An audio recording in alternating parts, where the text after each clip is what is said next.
আমার মতো দুর্ভাগ্যবান আর কেউ নেই। যে মানুষটা মাথার উপরে ছাদ রেখেছে, যে মানুষটা বাঁচতে শিখিয়েছে, তার সাথে মুখারামি করতে পারিনি। আপু, তুমি কান্না করতেছো? যে মানুষটা কি? না। আমাদের সাথে ছিল। হ্যাঁ আপু, তুমি সিরিয়াল দেখে কান্না করতেছিলা। ভাইয়া সাক্ষী।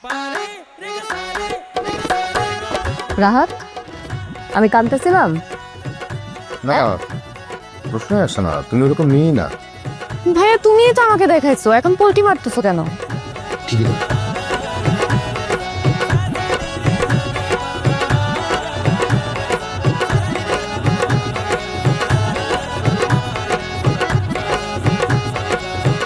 আমি কিন্তু সবই দেখতেছি।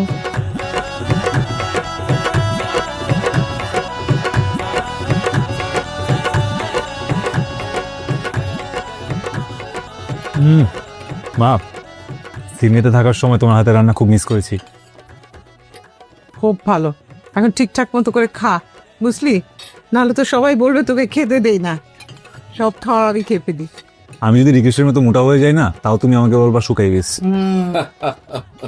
না না, এবার কদিন একটু ঘোরো ফিরো,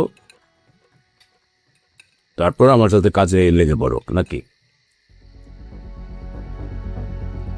বাবা আমাকে একটু টাইম দাও। কি করবো এখনো কোনো ডিসিশন নেই। পড়াশোনা করলে তো নিজের ইচ্ছে মতো, এবার বাবার ইচ্ছা মতো ব্যবসাটার দায়িত্ব কাঁধে নিয়ে নাও। কতগুলো বছর পর ছেলেটা ফিরলো, এখনই আপনার ব্যবসায় জয়েন করবে, একটু নিঃশ্বাসটা নিক। ঠিক আছে।